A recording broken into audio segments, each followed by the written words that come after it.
Pastor Benjamin Ko. I'm so glad to see you, all of you.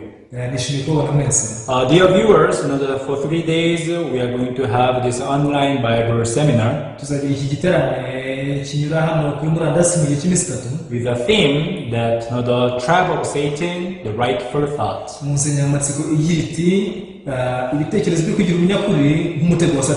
So I'm very glad to see all of you.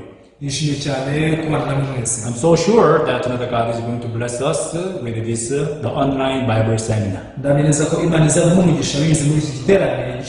So first of all, let us open the Bible. John chapter 5. John chapter 5 from verse 1 through 9. If you found it, then let me read. After this, there was a feast of the Jews, and Jesus went up to Jerusalem.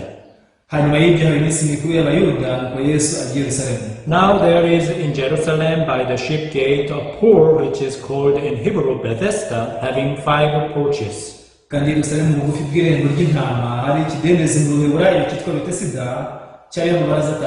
In these lay a great multitude of sick people, blind, lame, paralyzed, waiting for the moving of the water.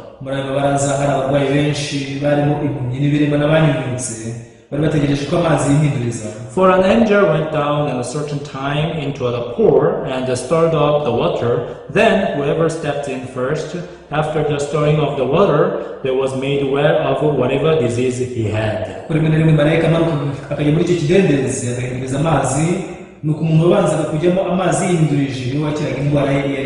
Now a certain man was there who had an infirmity 38 years.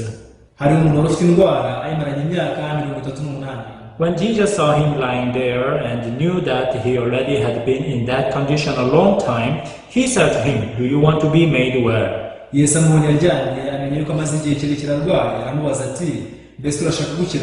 The sick man answered him, "Sir, I have no man to put me into the pool when the water is stirred up. But while I am coming, another steps down before me."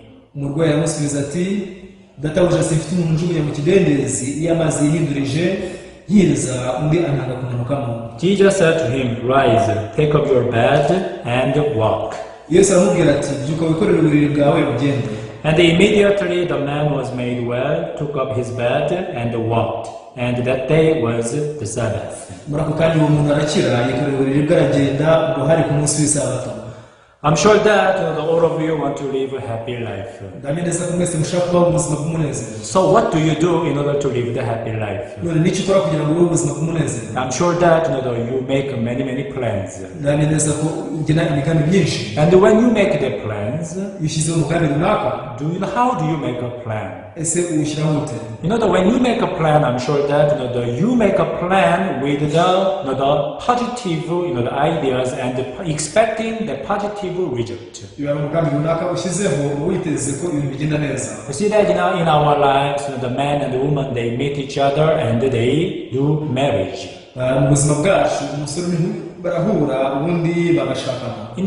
Whenever I attend the wedding ceremony, I see that the bride and the grooms, they look so happy.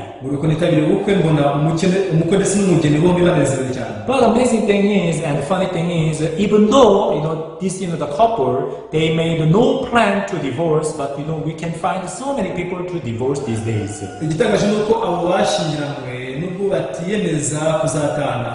I don't know if you have ever seen this divorced couple. I'm from South Korea, and in South Korea also there are many couples who that divorce a lot.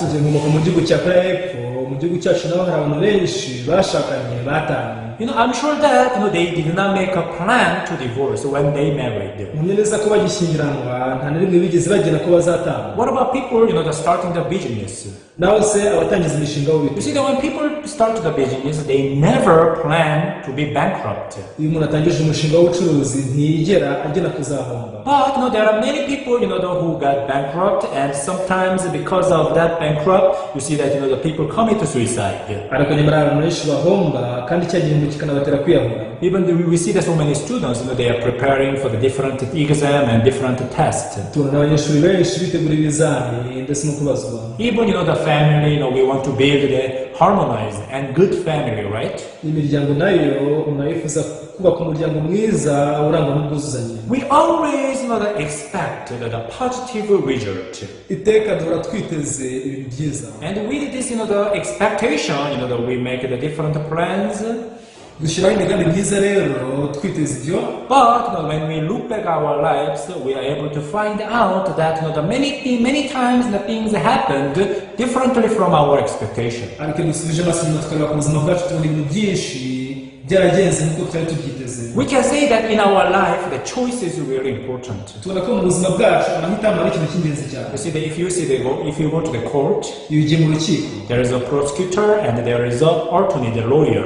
Uhabona umushinjacyaha ndetse akaba n'umwunganizi mu mategeko. So both of them, they give their statement. Bombi bavuga ingingo zabo. But the justice, they listen to the both sides, and the justice is the one who decides. Rero umucamanza yumva impande zombi akaba ari uca urubanza. So in the same way, in our spiritual life, in the heart, which one are you going to believe? This is really important. Of course, all of us, we know that to believe in God, we should believe in the Word of God. Because we cannot just believe in God according to our feeling, according to our emotion. Because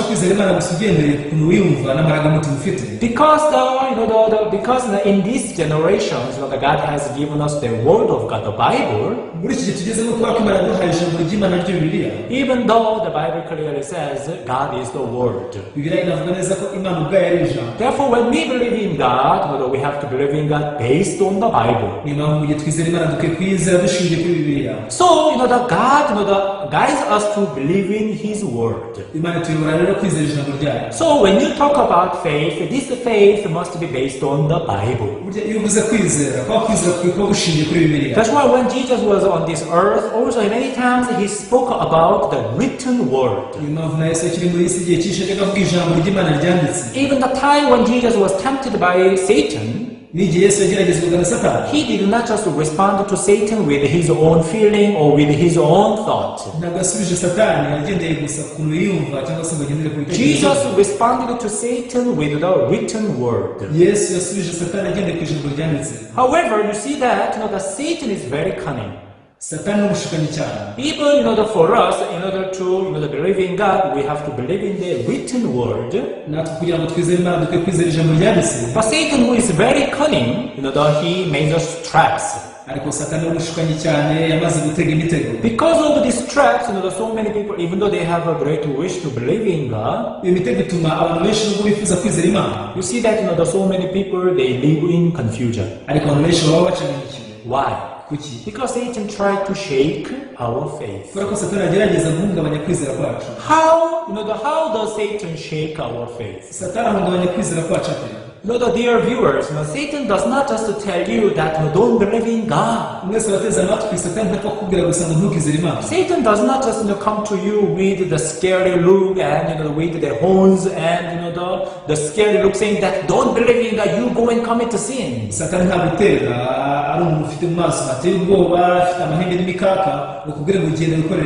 Why? Because if the certain thought arises from your heart, immediately you could sense that this is the idea from Satan. You see that Satan, he made the different God. He made the different objective that deceived you into thinking that is God. And Satan is telling you that this is God whom you are supposed to believe. That God is different from the God in the Bible. But according to our thought, even that is God. That's why so many people, they just believe in that God, which was made by Satan. You see that in the time of Moses, one day God called Moses Moses to the Mount Sinai. mu gihe cya mose ni kimwe imana yahamagaye mose ngo ajye ku musozi wa sinayi. So while Moses, that he was meeting with God on the Mount Sinai, mu gihe mose yajyaga kubonana n'imana ku musozi wa sinayi, what did the Israelites do? icyo gihe abisirayeli bakoze iki? They made what? ese bakoze iki? You know that they made the golden calf. Bari baracuze ikigirwamana kikimasa mu izahabu. When they made the golden calf, bacuraga ikigirwamana kikimasa mu izahabu, they did not say that it is the idol, this is the Satan. ntabwo bavugaga bati iki ni ikigirwamana, iki ni satani. Do you know what they said? ese uzi ukuntu bavuga? They said, oh, this is God. barageze bati rwose iyi ni imana. This is a God who that delivered us from the land of Egypt. iyi niyo mana bakuye mu gihugu cya egiputa. Let us to serve God. Let us to believe in God. iyi mana reka tuyizere tuyikorere. Now you see that these Israelites, they thought that this golden calf is a God. abisirayeli batekereje ku kigirwamana ubwo yari imana. But in reality, that was not God, but the idol. nyamara mu by'ukuri nticyari imana, cyari ikigirwamana. That's why as soon as Moses he came down from the Mount Sinai, niyo mpamvu mose akimara kuva ku musozi wa sinayi, as soon as he got where this golden calf was made, akimara kugera ahaciwe iki kigirwamana, now Moses immediately he broke this, the tablets of the Ten Commandments. mose yasakuriza hasi bya bisate bibiri by'amabuye byanditse amategeko arabishinjagura. But it was already late. ariko yari yakerewe. That day, 3,000 people were killed. kuri uwo munsi abantu 3,000 bose barishwe. What was the problem? ese ikibazo cyari ikihe? Satan deceived the Israelites into thinking that now you believe in God, now you are serving God. satani yashutse abisirayeli abatera kwibwira ko bizera imana ngo barimo kwikorera. In reality, they were not serving God, mu by'ukuri si imana bakoreraga, but actually they were serving the idol. bakoreraga ikigirwamana. We can find the similar story even the first king and second king. no mu gitabo cy'abami ba mbere ndetse n'abami ba kabiri dushobora kubonamo inkuru nk'iyo ngiyo. Now the first king chapter 12, we can find the sin of Jeroboam. mu bami ba mbere igice 12 dushobora kubona icyaha cya yerobowamu. What is the sin of Jeroboam? ese icyaha cya yerobowamu ni ikihe? Jeroboam, you see that he made also the golden calf. yerobowamu nawe yihimbiye ikigirwamana kikimasa mu izahabu, Because he got the fear in his heart. kubera ko yari yagize ubwoba mu mutima we. When my people if they go to the Jerusalem to they give the sacrifice to offering to God, ati abaturage banjye nibajya i yerusalemu gutambira imana n'igitambo, they would not return to my country. ubu ntibazagaruka mu gihugu cyanjye. Because after Solomon, now the kingdom of Judah and kingdom of Israel, they were divided. kubera ko nyuma ya salomo ubwami bw'ubuyuda ndetse n'ubw'abisirayeli bwacitsemo kabiri. Now the kingdom of Judah and kingdom of Israel, they became like enemy. ubwami bwa isirayeli n'ubw'ubuyuda bwahindutse abanzi. So the Jeroboam, he made the golden calf. rero yerobowamu yacuze ikigirwamana kikimasa mu And izahabu, he told the Israelites that this is God. nuko abwira abisirayeli ati iyi niyo mana yanyu. So instead of having the long journey from Israel to the Judah, the Jerusalem, ati aho kugira ngo mwirwe mukora urugendo rurerure cyane muva mu buyuda mujya mu now yerusalemu, people said that this is God. baravuga bati niyo mana. No, the people is more convenient. It's it's very simple. rero kubera ko byoroshye cyane kandi bikaba bibaguye neza, That's why they said that yes, it is good. We believe in God. cyatumye bavuga bati kuko ni byiza twizera imana. They serve the idol, thinking that they believe in God. barangije ikigirwamana batekereza ngo bizera imana. As you know, that book of Numbers chapter 21, we can see the story of the bronze serpent. nkuko mubizi mu gitabo cyo kubara igice cya 21 twabona inkuru y'inzoka y'umuringa. In the wilderness, the Israelites, they complained against God because of the road. abisirayeli bari mu butayu binubira imana bitewe n'umuhanda bacagamo, And God sent the fiery serpents. imana ibateza inzoka z'ubumara butwika. And the Israelites, they were bitten by the fiery serpent to death. abisirayeli barumwa n'izo nzoka z'ubumara butwika barapfa. At the time, the Moses prayed to God, and God told Moses to make the bronze serpent on the pole. muri icyo gihe mose yasenze imana ndetse amutegeka kubaza inzoka nk'iyo akayimanika ku giti cy'ibendera. Whoever bitten by the fiery serpent, you look up the bronze serpent on the pole, and you shall live. umuntu wese uzabona n'inzoka ntareba ku nzoka y'umuringa imanitse ku giti azabaho. Yeah, that is the shadow of Jesus Christ. iyo cyari igicucu cya yesu. Yeah, this is really amazing, the works of God and the salvation. iyo ari imirimo y'imana ihambaye kuko agakiza. But very funny thing is, gusa igisekeje ni uko from that time until the time of King Hezekiah, kuva icyo gihe kugeza ku gihe cy'umwami Hezekiya. Now the people are serving the bronze serpent. Abantu bakomeje kuramya ya nzoka y'umuringa. But in the time of the Hezekiah, this king Hezekiah, broke it in pieces. Ariko mu gihe cy'umwami Hezekiya, umwami Hezekiya yakimenyemo ibice. And the king Hezekiah called it that this is Nehushtan. Arangije akita muri Nehushtan. Do you know the meaning of Nehushtan? Ese uzi ubusobanuro bwa Nehushtan? Piece of bronze. Bisobanuye ngo ni igice cy'umuringa. What does this mean? Ese ni ukuvuga iki? This is nothing.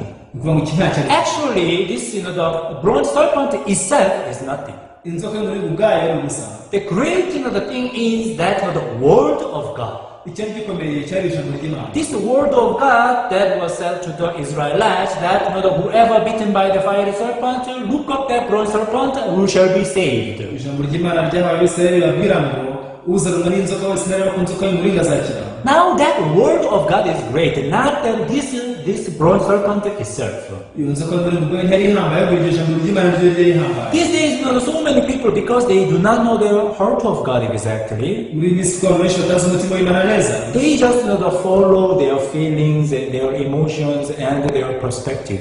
Bapfa gukurikira ibyo biyumvamo, amarangamutima yabo ndetse n'ibyo babona. But dear viewers, do you think your perspective and your eyes are accurate? Ariko mwese bateze amatwi, utekereza ko imirebere yawe ndetse n'amaso yawe ari ibintu koko bihamye? Many people say that seeing is believing, right? Abantu benshi bajya bavuga ngo ibyo ubonye nibyo byo kwizerwa. Some people say, hey, bring God here in front of my eyes and I will believe in Him. Abantu benshi bajya bavuga tuzazana Imana hano imbere yanjye nyirebe muri kwizera. Many people, they ask that, hey, you show me God and I will believe. Abantu benshi muri bisi bavuga tuzanyereka Imana nubwo nzayizera. People, they are influenced by what they see with their eyes easily. Abantu benshi bagirwa ingaruka n'ibyo babonesha amaso yabo mu buryo bworoshye. That's why they value the tangible things and the visible world. Ni mpamvu baha agaciro ibintu bifatika ndetse n'ibintu bigaragara. However, they do not value what is invisible. Ariko ntibajya baha agaciro ibitagaragara. Especially this heart. By'umwihariko uyu mutima. So many people, they fall into the materialism these days. Muri iyi minsi abantu benshi cyane usanga batwarwa n'ibintu bifatika. People, they spend a lot of time for their body, for their material things, and for their tangible world. Abantu bakoresha igihe cyabo kinini bita gusa ku bintu bifatika, bashaka ibintu by'ubutunzi. Yeah, they eat the really nice food, even the different nutritions for their body health. Barya indyo zitandukanye n'intungamubiri zitandukanye kugira ngo bagire amagara meza. What about their heart? Naho se imitima yabo? I don't know if you have spent enough time for your heart. Sinzi niba warakoresheje igihe gihagije wita ku mutima wawe. If you have family, ufite umuryango, or if you have your spouse, or if you have your children, cyangwa se ufite umwashakanye n'abana bawe, how many hours of the 24 hours in a day do you spend for your family and for your spouse and for your children? Not just spending, but spending heart to heart. Ese amasaha 24 umunsi ukoresha amasaha wita ku mwashakanye cyangwa se umwana wawe umutima kundi. Many people, they do not know what is happening in their heart. They do not interact their heart with others. They do not share their heart with others. Even between the couples, between the parents and the children. That's why we can see the consequences. The consequences of not having the true fellowship, even among family, even among the friends. So many people, they live with their rightful thought. Because they do not share their heart with others. Therefore, they just trust that they are right, they are okay. But if you exactly share your heart with others, if you live with this idea that, oh, what I see could be wrong, wanye n'imyumvire kugira ngo rwose ibyo mbona bishobora kuba bipfuye. There might be something I missed. Hari icyo ntasobanukiwe. You'll be able to have the ears to hear others. Icyo gihe ubasha kugira amatwi yo kumva abandi. I don't mean that you don't have the ears to hear, these ears. Simvuze ko udafite amatwi y'umubiri. But do you know that you have the ears of the heart? Ariko se wari uzi ko ufite amatwi y'umutima. Now the ears of men and the ears of the heart of many people these days are closed. Therefore, even though they talk to others and they do the conversation with others, it is like the dead conversation. Oh, Pastor, what is the dead conversation? Dead conversation is the conversation without heart. These days, not between the husband and wife, they only do the dead conversation. Between the parents and children, they only do the dead conversation. Oh, Dad, I need money. I need money. You see that these days many children they just talk to their parents when they need money only. Now what you see is not always right. Through this 3 days conference, I want you to learn what is happening in your heart, so that you will be able to learn the new perspective. I told you that many people follow this idea that seeing is believing. But I want to ask you this question. Do you think what you see is always right and always accurate? So you can see my hands, right? Do you think that my hands is clean? These days, the washing hands is very important, right? In the Middle Age, so many people, they were diseased to death.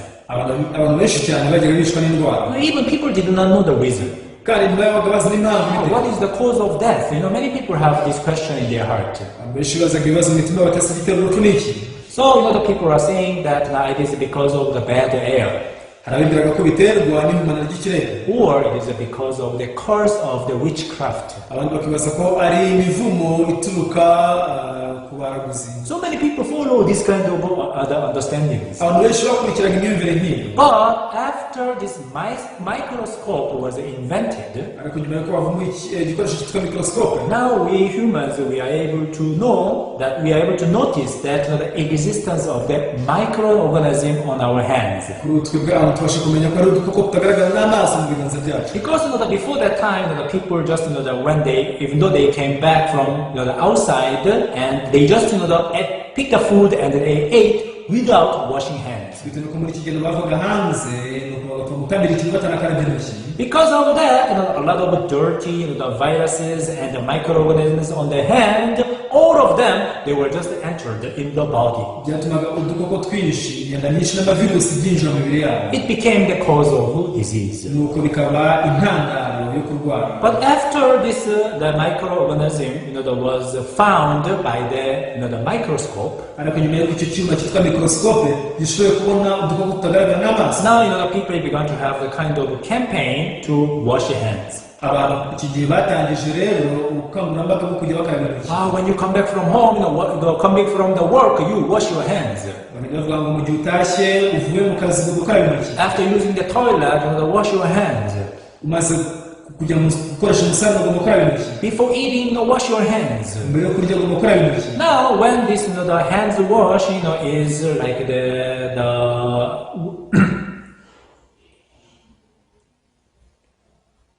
so when this the people when you see that the people they began to wash their hands, now this rate of death caused by the different diseases, they completely decreased. In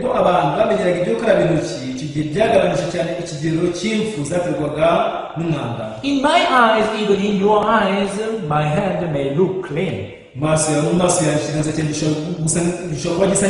However, when we see with the microscope, we can find a lot of microorganisms, even the viruses. nyamara turamutse tureba muri microscope dushobora kubonamo udukoko twinshi cyane ndetse n'imyanda. Dear viewers, I want you to know one thing clearly. hari ikintu kimwe nifuza ko mwamenya neza.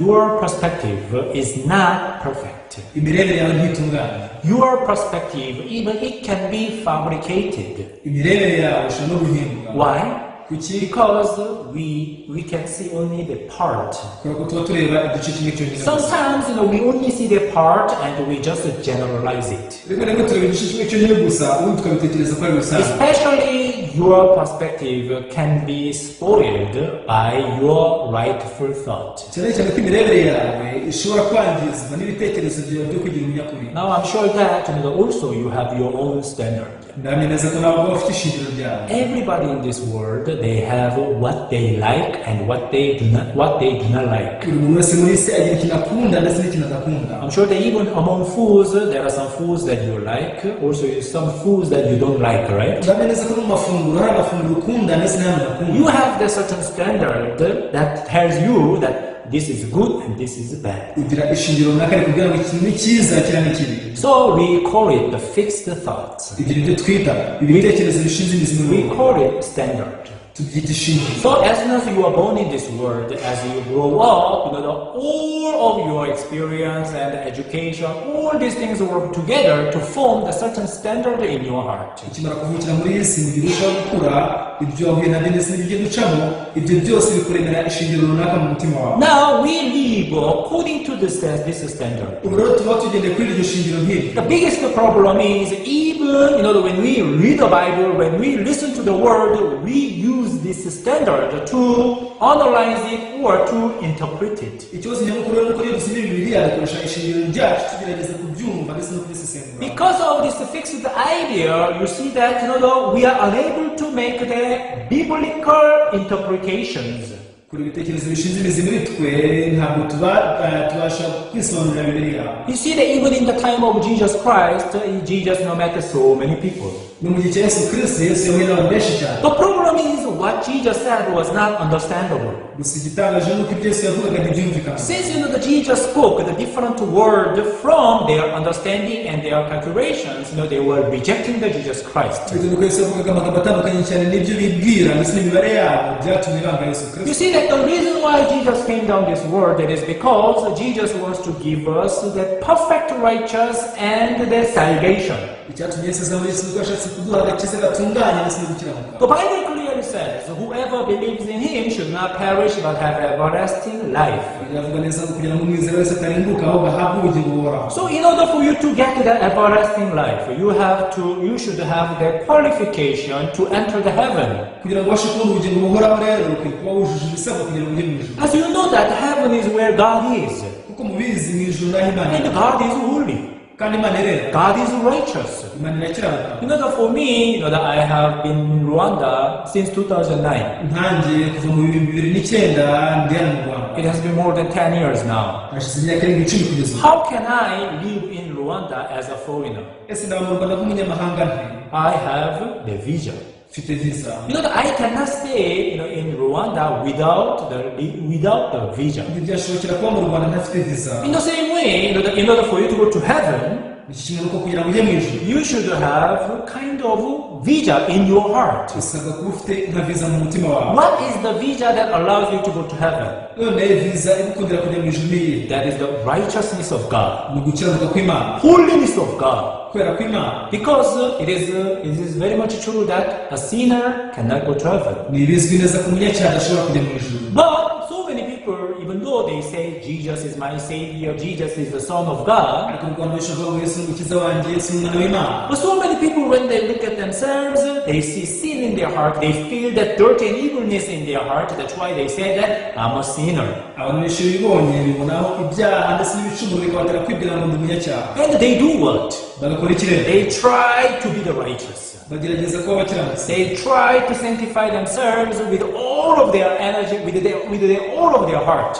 bagerageza kwiyeza n'imbaraga zabo zose n'imitima yabo yose. The Bible says, "You shall be perfect, as the Father in heaven is perfect." biravuga ngo nuko ube ukiranutse nk'uko so mu ijuru akiranuka. Be holy, for I am holy.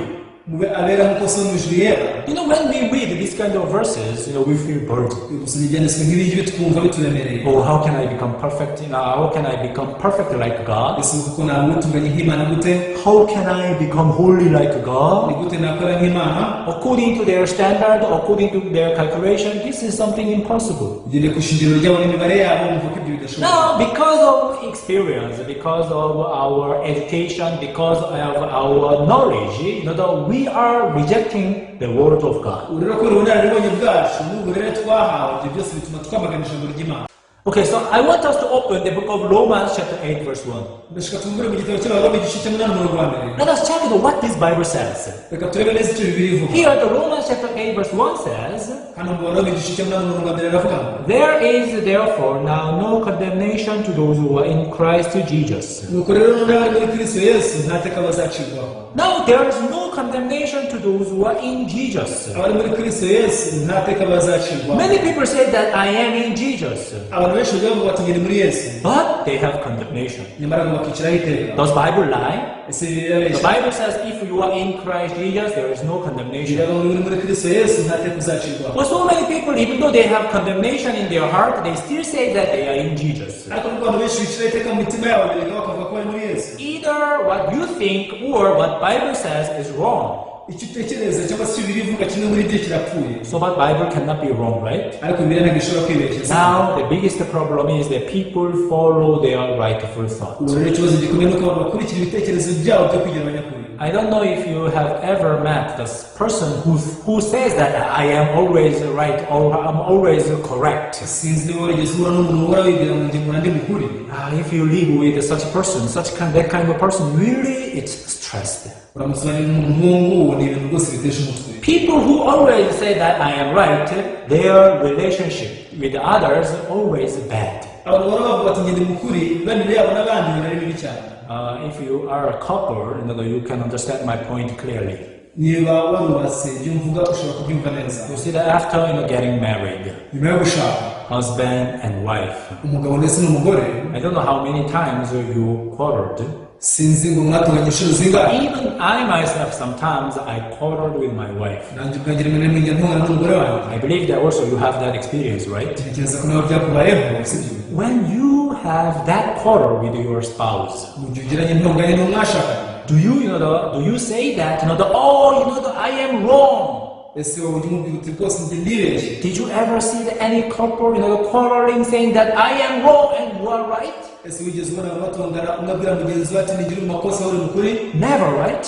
Ntibibaho, sibyo? Husband says that I am right, the wife says that I am right. Umugabo aravuga ngo ndi mukuri, umugore nawe akavuga ati nigire mukuri. It's the reason why the couple they have this quarrel. It is because each of them thinks that I am right. Igitera intonganya abashakanye ni ko buri umwe wese muri bo aba yibwira ati ndi mukuri. But actually, if you listen to the husband side, it sounds that the husband is right. Ariko mu by'ukuri uramutse wumvise uruhande rw'umugore ushobora kwibwira ati koko ari mukuri. And if you listen to the wife side, also the wife, it sounds that wife is right. Wakumva ndetse uruhande rw'umutware nawe ukibwira ko ari mukuri. Both of them is right.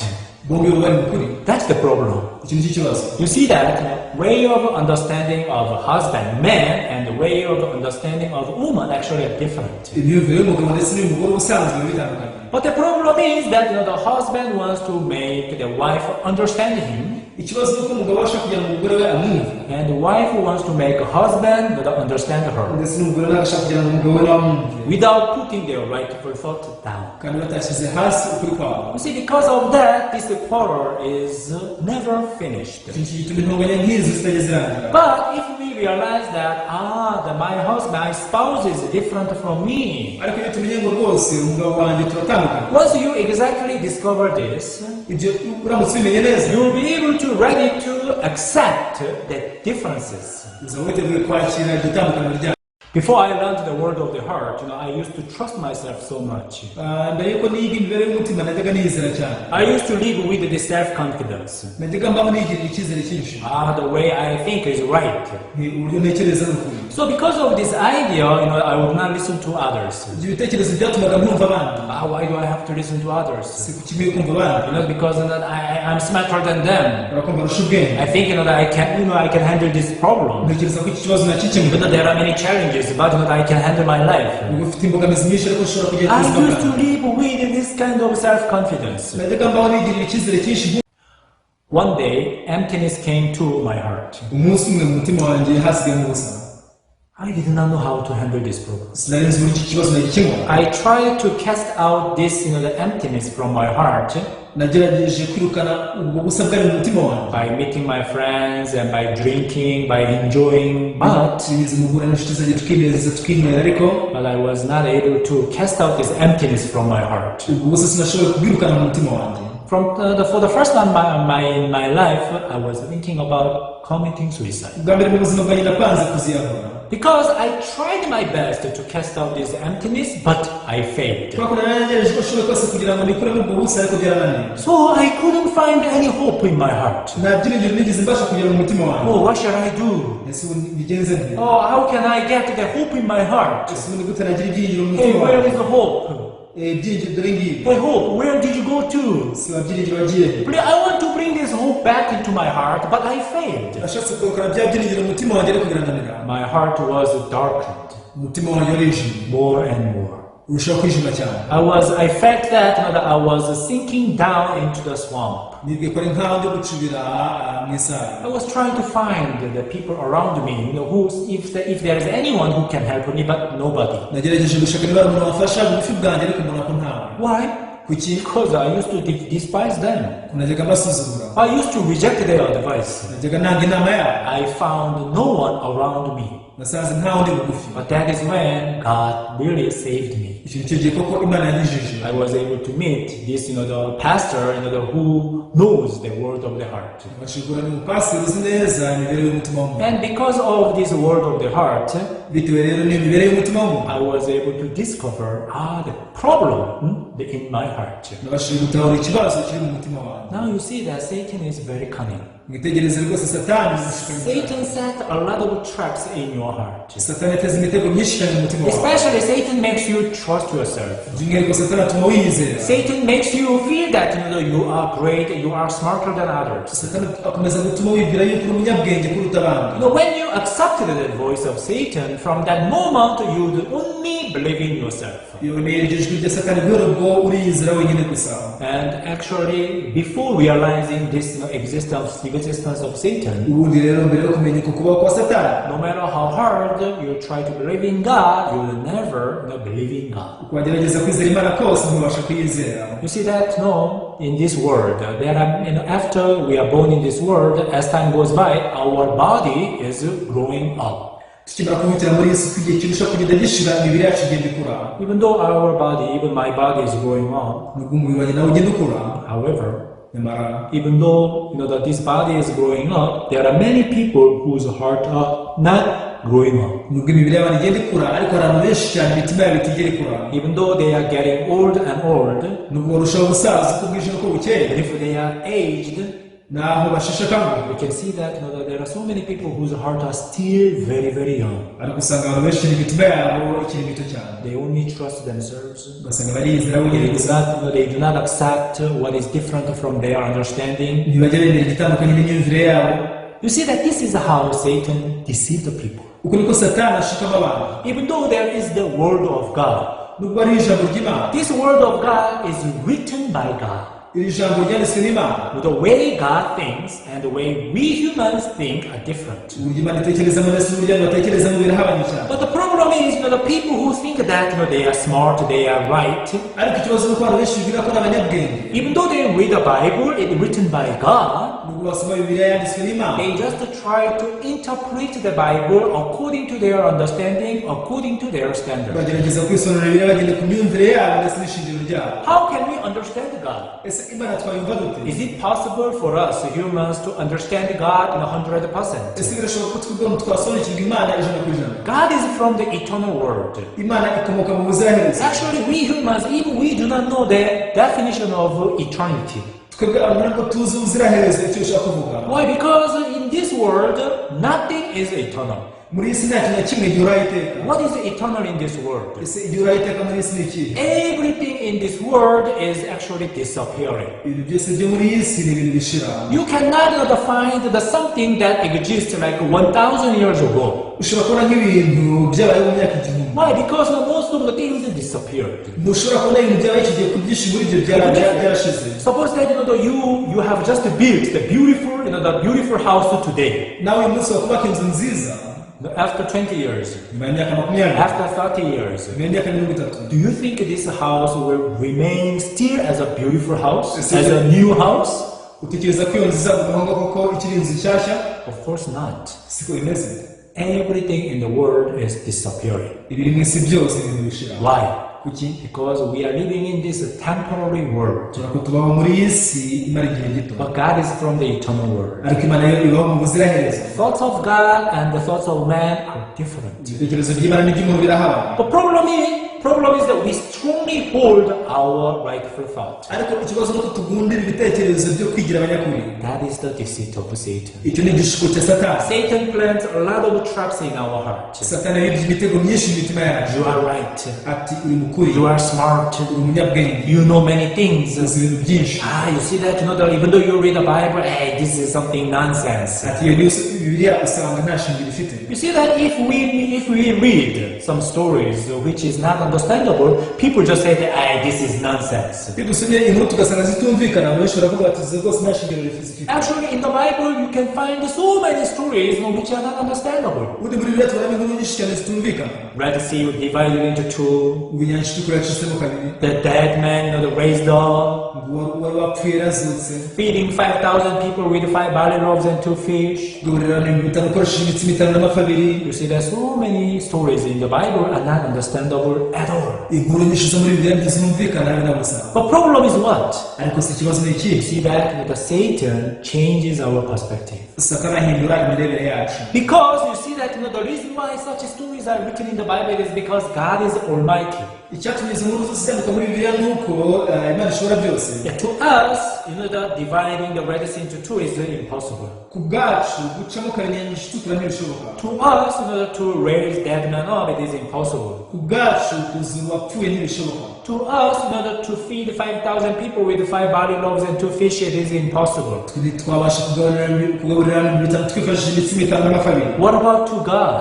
Nawe se ku Mana. The Bible says God is Almighty. Bivuga ko Imana ishobora byose. To Almighty God, nothing is impossible. Imana ishobora byose nta kinanira. However, we try to minimize or we meet God with our narrow mind. Ikibazo nuko Imana tugerageza kwicira imbibi tukayigabanyiriza ubushobozi mu myumvire yacu n'iki. That is the trap of Satan. Icyo kintu n'umutego wa Satani. People follow their rightful thought. Abantu bakurikira ibitekerezo byabo byo kugira abanyakuri. You know why people say that I'm a sinner? Muzi igitera kwibwira mu munyacyaha. Because when they see themselves, they see the sin in their heart. They feel the dirtiness and evilness in their heart. That's why they said that I'm a sinner. Which means they believe according to what they see, according to what they fear.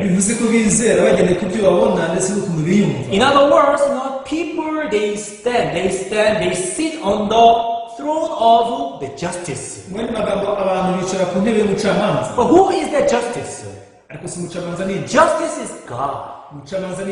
You should know the judgment of God. The Bible says it is God who justifies. That is the elect of God. That is the judgment of God. God judged that you are justified. That is truth. But ariko many people, they come up with their own judgment. abantu benshi bakunze kwitwaza guca imanza kwabo Even the Bible says so. bati yego nubwo bibiri ivuga itya No, I'm still in the world. ndacyari mu isi I still commit sin. ndacyakora How ibyaha can I say I'm righteous? navuga niko ndi umunyacyaha How can I say that I am justified? navuga niko natsindishirijwe God said you are justified, imana yavuga ngo natsindishirijwe but people come up with the excuses. ariko abantu bagira urwitwazo Why? kuki Because they have the right for thought. kubera ko bafite ibitekerezo byo kugira abanyakuri They believe in their right for thought more than the Bible. bizera ibitekerezo byo kugira abanyakuri kurenza bibiliya Now, the Satan deceives the people in this way. muri satani ashobora ababwira ati Satan never tells you not to believe in God. satani ntijya akubwira kutizera imana Satan never tells you that you go against God. satani akubwira kurwanya imana Satan tells you to believe in God. satani akubwira kwizera imana To believe in God according to your thought. ariko ngo wizere imana ugendeye ku bitekerezo byawe That is really dangerous. iki ni ikintu gikaze cyane The story that I read today. iyi nkuru nasomye uyu munsi Now, there are so many sick people around the pool of Bethesda. Why? hafi ikidendezi cy'ibiti sida hari abarwayi benshi kubera iki Because there is a one saying that one day the angel comes down from the heaven and store up the water. kubera ko hari imvugo igira iti rimwe na rimwe marayika ajya amanuka agahinduriza aya mazi Whoever steps into that water, kandi ngo umuntu yagezemo bwa mbere whatever disease he or she may have, he can be made well. ashobora gukira indwara iyo ari yo yose yaba afite So there is such a saying in that of the pool. aho kuri iki kidendezi rero hariho iyo mvugo Therefore, so many people they are waiting for the moving of the water. byatumaga abantu benshi bategereza ko amazi yihinduriza Do you think this angel is good? utekereza ko uyu marayika ari mwiza Do you think this angel is from God? utekereza ko marayika yava ku mana Outwardly, ku bigaragara inyuma outwardly, this angel works for the sick people. ku bigaragara inyuma marayika yakoreraga abantu barwaye But amazing thing is, gusa igitangaje ni uko one day Jesus came to the pool of Bethesda. umunsi umwe yesu yaje ku kidendezi cy'i betesida And the people, all of them, they were focusing on the water. abantu bose bari bahanze amaso ayo mazi All of them, they were waiting for the moving of the water. bose bari bategereje ko ayo mazi yihinduriza Thinking that once the water is moved, let me step into the first. kwibwira ngo ayo mazi niyihinduriza reka nze kuyajyamo undi wa mbere Now all of them, they were focusing on the moving of the water, abantu bose bari bahanze amaso kuri amaso ko amazi yihinduriza even though Jesus came there. nubwo yesu yari yaje aho ngaho Now only the man who had an infirmity 38 years, uranguranye umurwayi imyaka 38 wenyine gusa he met Jesus. yahuye na yesu He talked to Jesus, yavuganye na yesu and he could be saved by Jesus. nuko ashobora gukizwa na yesu Now, if this angel was the angel from God, marayika yaza kubava ku mana when Jesus came there, mu gihe yesu yaza this angel they have said to the all sick people, marayika ari kubwira abarwayi bose ati now the Son of God, Jesus, is here. yesu umwana w'imana ari hano Everyone, please don't look at me. mwese mwindeba You are supposed to look at Jesus Christ. ukwiye kureba kuri yesu You kristo are supposed to receive the grace from Jesus.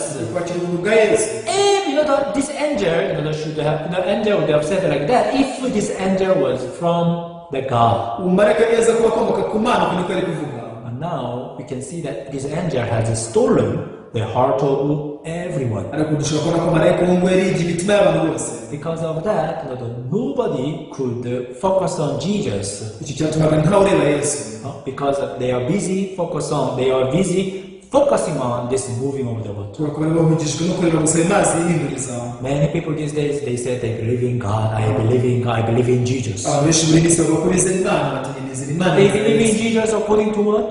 bizera imana bagendeye ku ki They believe in Jesus according to their feelings, according to their thought. bizera yesu bagendeye ku kuntu biyumva n'ibitekerezo byabo Because of that, kubera icyo they miss the true Jesus. bituma bahumba yesu They miss the word of God. bituma bahumba ijambo ry'imana Why? Because they follow their feelings, they follow their rightful thought. kuba bakurikiye ibyo biyumvamo ndetse n'ibitekerezo byabo byo kugira abanyakuri Dear viewers, mwese bakurikiye Satan has already planted so many rightful thoughts in your heart. satani amaze kubiba ibitekerezo byo kugira umunyakuri byinshi mu mutima wawe Even you can never sense them by yourselves. ntabwo ushobora kubimenya ku bwawe But the amazing thing is God has given us the Bible. gusa igitangaje ni uko imana yaduhaye bibiliya When we read the Bible, idusomye bibiliya when we compare our thought with the Bible, itugereranyije ibitekerezo byacu na bibiliya that is when we can notice that this thought which I considered to be right, it was wrong when I compared to the Bible. iki tubasha kumenya ngo ibitekerezo bibwira ko ari by'ukuri birapfuye ugereranyije na Bibiliya. Even I myself, I used to think for a long time that I'm a sinner. nanjye ubwanjye namaze igihe kinini nibwira ko ndi umunyacyaha. Why? Because it was obvious according to my thought, according to my feeling, even according to my experience. kugendera ku bitekerezo byanjye ukuntu niyumva ndetse n'ubunararibonye bwanjye ni ibintu byumvikana. But what does the Bible say? ariko se Bibiliya ivuga ngo iki? Let us read one verse. reka dusome icyanditswe kimwe The 1 Corinthians. mu Bakorinto ba mbere 1 Corinthians chapter 6. igice cyayo cya gatandatu. 1 Corinthians chapter 6 Abakorinto ba mbere ibice bitandatu from verse 9. guhera ku murongo wa 9. Do you not know that the unrighteous will not inherit the kingdom of God? Do not be deceived. Neither fornicators, nor idolaters, nor adulterers, nor homosexuals, nor sodomites. ntimuzi ko abacyari mu batazara ubwami bw'Imana. ntimwishuke abahehesi cyangwa abasenga ibishushanyo cyangwa abasambanyi cyangwa ibitingwa cyangwa abagabo bendana, Nor thieves, nor covetous, nor drunkards, nor revilers, nor extortioners will inherit the kingdom of God. cyangwa abajura cyangwa abifuza cyangwa abasinzi cyangwa abatukana cyangwa abanyazi, bene abo ntibazaragwa ubwami bw'Imana. Yeah, you know this verse 9 and 10, it is something that I believe that's something that all of us we can agree. umurongo wa 9 n'uwa 10 ndahamya neza ko ari ikintu twese twemera. Yeah, this kind of sinners cannot go to heaven. ni kuko abanyabyaha nk'aba ntibajya mu ijuru. Even for us, right? natwe ubwacu Maybe outwardly we may not do this kind of things, but inwardly even we have done a lot, right? bigaragara imbere dushobora kuba tudakora ibintu nk'ibi ngibi, ariko niba nk'imbere mu mitima yacu twabikoze kenshi. Therefore, sometimes we live with the condemnation and fear. bituma igihe cyinshi tubana n'ubwoba ndetse no kwicara iteka. But what does the Bible say? Verse 11. ariko si n'iki Bibiliya ivuga mu murongo wa 11. Verse 11 says, umurongo wa 11 uragira and such were some of you. kandi bamwe muri mwe mwari nk'abo. Yeah, even you you are like these people, right? namwe muri meze nk'abo bantu. The amazing thing is here, gusa igitangaje ni uko hano but ariko here, this is important. But hano iki ni ikintu cy'ingenzi kigira kiti ariko you are washed. ariko mwaruhagiwe, But you are sanctified. ariko mwarejejwe, But you are justified ariko mwaratsindishirijwe, in the name of the Lord Jesus and by the Spirit of our God. mwatsindishirijwe n'umwuka w'Imana yacu mu izina ry'Umwami Yesu Kristo. Hallelujah. Haleluya. This is the judgment of God. uru ni rwo rubanza Imana ica. Yes, you committed the sins, ibyo wakoze ibyaha, but ariko you are justified. waratsindishirijwe, You are washed. waruhagiwe, You are sanctified. warejejwe, Not because of your good performance, atari kubera ibikorwa byawe byiza, not because of your good effort, atari kubera umurava wawe mwiza, but because of the works of Jesus Christ. ahubwo kubera imirimo ya Yesu Kristo. Dear viewers, mwese abakurikiye, how long are you going to hold your rightful thought? ese uzabumvira ibitekerezo byawe byo kugira umunyakuri kugeza ryari? I really hope that you realize this rightful thought is the tribe of Satan. nirinde kwamenya neza ko ibitekerezo byo kugira umunyakuri ari umutego wa Satani. For this, the next 2 days, I'm going to share with you the stories in the Bible. muri iyi minsi yindi ibiri ikurikiraho nzabwira inkuru zo muri Bibiliya, How the people they follow their rightful thought and they end up being destroyed. ukuntu bakurikiye ibitekerezo byabo bigira abanyakuri bikarangira barimbutse. I'm sure that through this session you will be able to learn how dangerous it is for you to follow your rightful thought. uzamenyeza kunyuza muri byigisho, uzamenya uburyo kurikira ibitekerezo byawe byo kugira umunyakuri ari ikintu giteye inkeke. Thank you very much for listening to me. murakoze cyane kuba mwamurikiye. I'm sure that that today's word that will help you. nizeye ko ijambo ry'uyu munsi rero ribafasha, And today's word that will allow you to realize something that you did not know before. kandi ijambo ry'uyu munsi riratuma utahura ikintu utari uzi. Okay, thank you very much. I will speak up to here. murakoze cyane, reka nsoreze hano.